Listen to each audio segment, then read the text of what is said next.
I have a list of 15 data points, and I want to find the 5 summary statistics for these data points. That means I want to find the minimum, the maximum, the median, the lower quartile, and the upper quartile. Sometimes these are referred to as Q1 and Q3.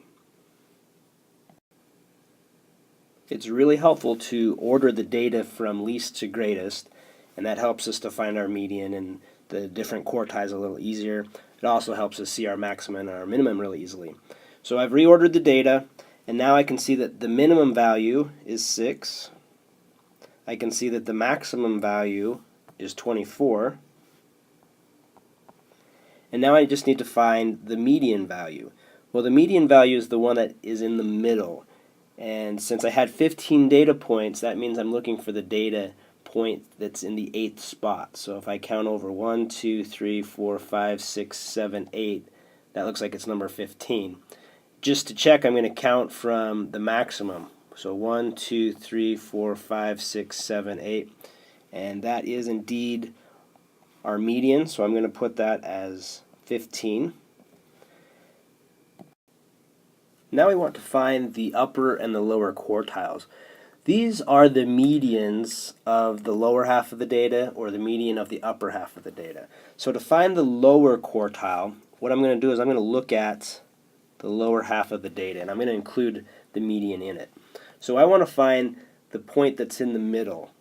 Well, there are 8 points, so the middle would actually be between the fourth and the fifth point. So 1, 2, 3, 4, 5. So the median is right in the middle of those two. So I'm going to add those together, divide it by 2, and find the average. So 11 plus 12 is 23.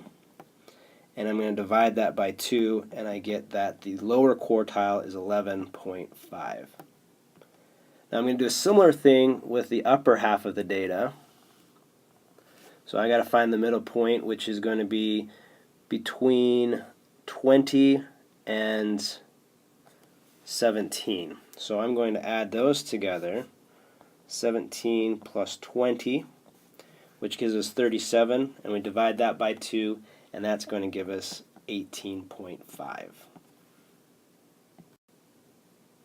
Now the nice thing about having these 5 summary statistics is that it helps us to create a little graph or a visual model, and the one that we're going to use is what we call a box plot, sometimes called a box and whisker plot. So here's how it looks.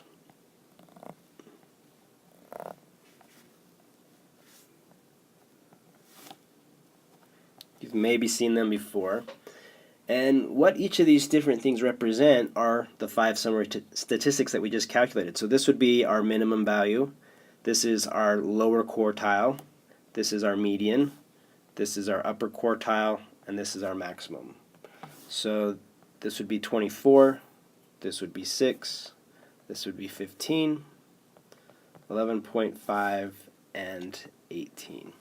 So we can use those summary statistics to create a picture, which is the box and whisker plot, which gives us a little bit of information about what's happening with the data.